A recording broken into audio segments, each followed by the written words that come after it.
Welcome back. Hopefully you've looked at this problem, thought about it. I want to just emphasize one more time the importance of timelines. So what I've done is actually I've drawn one ahead of time, and I'm going to go to that now. So I'm starting saving at year 30, and for convenience, to be consistent with the formula, we are going to assume that the saving starts at the end of the year. So I'm standing 30, I'll start saving at 31. And I'll quit saving at 50. And whenever I say 31 or 50, it by definition means the end of the year, right? That's the way we talk. I'm going to retire at 60. So what's going to happen between 50 and 60? If you look at the graph, nothing. So what I'm going to do is I'm going to now annotate and start writing on this. So this is the time period when I'm saving. Here, nothing. In other words, by magic, I'm approximately even. I'm not saving and I'm not dissaving. I know you may not have heard of that word, but I have. You're basically not spending more than you're earning every year. It's a matter of convenience, right? And now in this period, what am I doing? I'm consuming, but not earning. Right?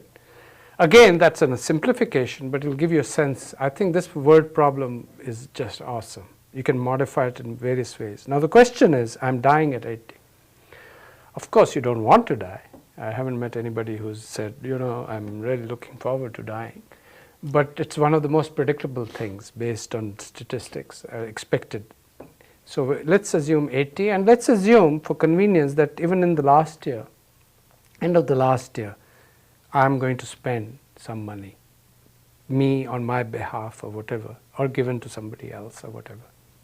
We can change the problem in many ways. So let's see, what does the question ask me? Is the question asking me how much am I saving per year? Is it a PMT question? The answer is yes. But the problem is the question I'm trying to answer, and this is why finance is awesome and you need to time travel. The answer to it, if you just say PMT to the calculator or Excel and wait, the Excel is going to look at you and smack you around, and rightly so. Saying, you expect me to answer a question even I don't know the answer to, right? You Google PMT, the Google is going to laugh back at you. So the question is, you've got to know something in the future. So yes, turns out we do. We know from 61 to 80, what do I want? I want PMT of how much every year? That's what I said, we have everything set up. We want a payment of what? We want, if you go back to the problem, let's go back to the problem for a second so that we are all on the same page, right? I don't want to confuse numbers. I want to consume $100,000 every year. So once I know that starting year 61, I need 100,000. And how many of these? 20 of these. So this is a very simple problem to do. It's called a PMT present value problem. So I do the PV at this point. Let's do it very quickly. Because if I know the PV at this point, I will know the PV at this point. If I know the PV at this point, I know the future value of my savings. So the thing I'm trying to solve for is 20 PMTs here, which is money I'm going to invest. And the answer is hidden in 20 PMTs in the future. The only difference between these two is a difference in time. And obviously, in one case, I'm giving away money to the bank or a fund or retirement account. In the other case, I'm withdrawing, right? Okay, everybody? So let's do. If I can somehow figure this out, I'll be much better off than I am right now. So let's try to get to it. Okay, Excel. So this is not a PMT problem. I know the PMT. So what am I going to do? Please recognize you have time traveled to year 60. Why have I time traveled to year 60? Because I know how to figure out the present value of something starting 1 year from now. And at 60, I know 61, I'll need 100,000. Okay, so the interest rate, and we are doing this annual, so we don't want to do the monthly thing, is 0.08, I believe, right? And how many periods? I have 20 periods. And what is PMT? Turns out it's exactly the same number from the previous problem. So 124,909, 124,000, and there must be an error here. Let me just try to make sure we got it. Yep, I could tell there was a mistake.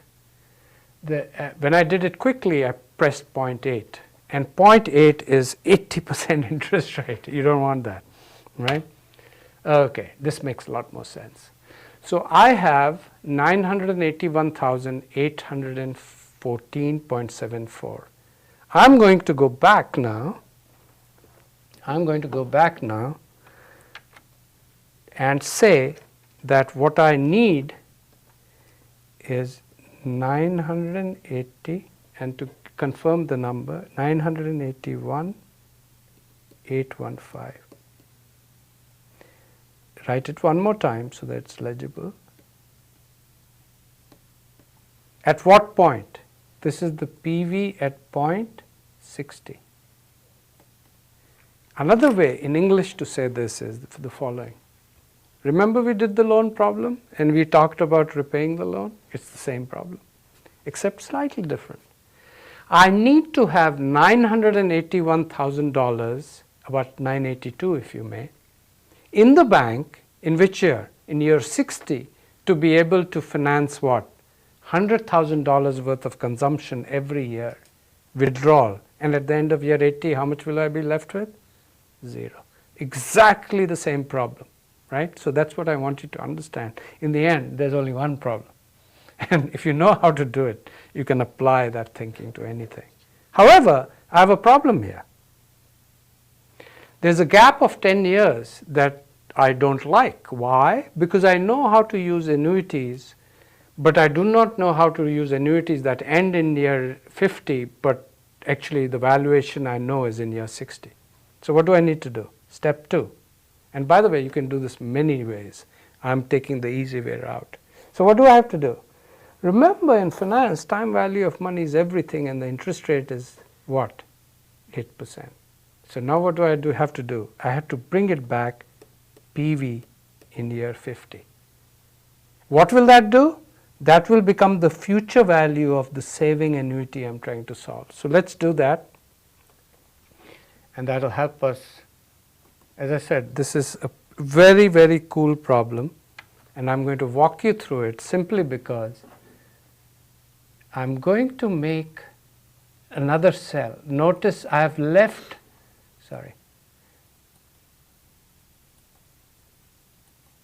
notice I've left the first cell still open, and I'm going to write I'm going to write equal, and now I'm going to do a PV function, right? And you'll see in a second why I have left that cell in its own place. Because I can write 0.08, the interest rate is 0.08. Remember I screwed up last time? I put 0.8, don't do that. Number of periods 10. Why? Because I'm bringing a value I know in year 60 back to year 50, right? And there is no PMT. Remember, this is a one-shot thing. So we are combining our learnings from the past week. There's no PMT. It's a one-shot bank account that will finance a future PMT, right? So 0, don't forget that. And then I know the future value of this. Where is it residing? In cell A1. So what is the value of 981 year 60 in year 50? Well, the value is about $454,000 and 770. So I'm going to, I apologize, there's a little bit of going of this. Let me just write out the numbers. So it's about 981,815. I have now brought it back to about 454 And to get the numbers right, 770. I'm just confirming that the numbers are right. Okay, so let's see what has happened. The magnitude, it's almost become half, right? Actually, less than half. And the reason is I'm discounting heavily at 8%. Now I'm almost done. Why?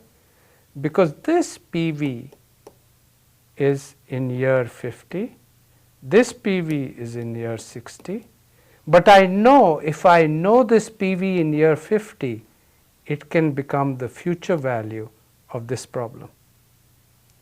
So I know the value that I'm saving towards is about $455,000, $454,770.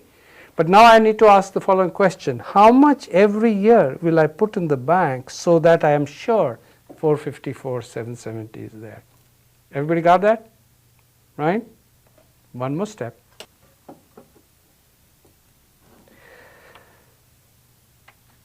Okay. So now notice I'll keep that 454 exactly where it is. One, it will give me a sense of what I've got the right numbers, but now I want to do what?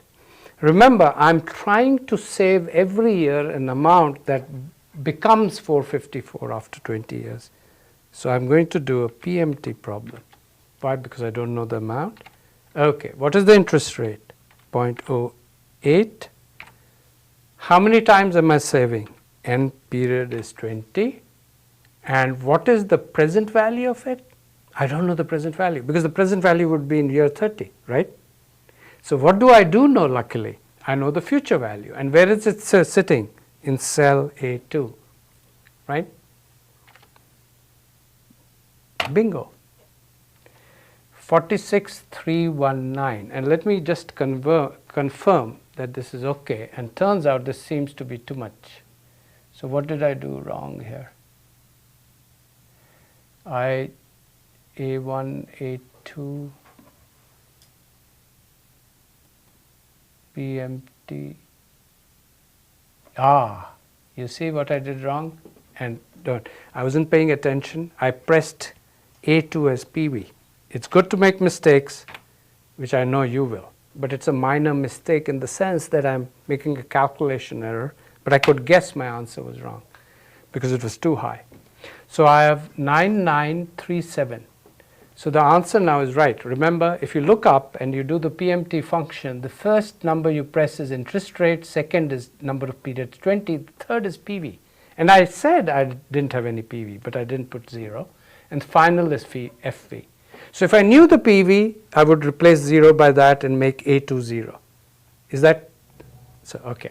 So we are cool now, and we know, and I'll confirm, that we need 9938. And we are almost done. So here comes the final. I'm sure you're relieved by now. But how much would I save every year for the next 20 years? Is 9938. Look at the awesomeness of this. Look at the awesomeness. In this case, the awesomeness of finance is helping you. It's actually really not, because it's time value of money. But I am saving only $10,000. How many times? 20 times. But I'm going to use that money to consume how much? 20 times. $100,000, 20 times. How the heck is this possible? It's possible because the time value of money is 8%. If the time value of money was 0, the world ain't going to make me do this easily, right? So I save 9938, I get 9938 back, 1 for 1, if the interest rate is 0. I hope you liked today, because I loved talking to you today. I'm not kidding you, which, by the way, kidding in the US means making fun of you or joking with you, and because I've traveled and I've lived in different countries, and different words mean different things. But I've tried to tell you the essence and the beauty of finance, which has made it a little bit challenging for you, I'm sure. But I think that's the value of this class, if anything, I have to bring to the table. Just a quick minute. I wanted you to know that I feel very fortunate that I'm able to teach you anything at all. And many times I want to be like Tuvok. I hope you watch Star Trek and so on and do the mind meld and do this very quickly. But that's not feasible, right? And that's also probably not the right thing to do, because if you try to gain knowledge very quickly like that, it tends not to stick. So I've tried to make the problems real world. I've tried to go slow with you, and therefore the videos will be long. When will the videos be short? When the content is very crisp, but maybe you need to go to a textbook to reinforce. Or maybe you need to go back later to accounting to reinforce or statistics. See you next time. It was fun talking to you this week. And I hope you stay in touch and do the problems, in touch with the material and do the assignment. See you next week. Thank you very much. Bye.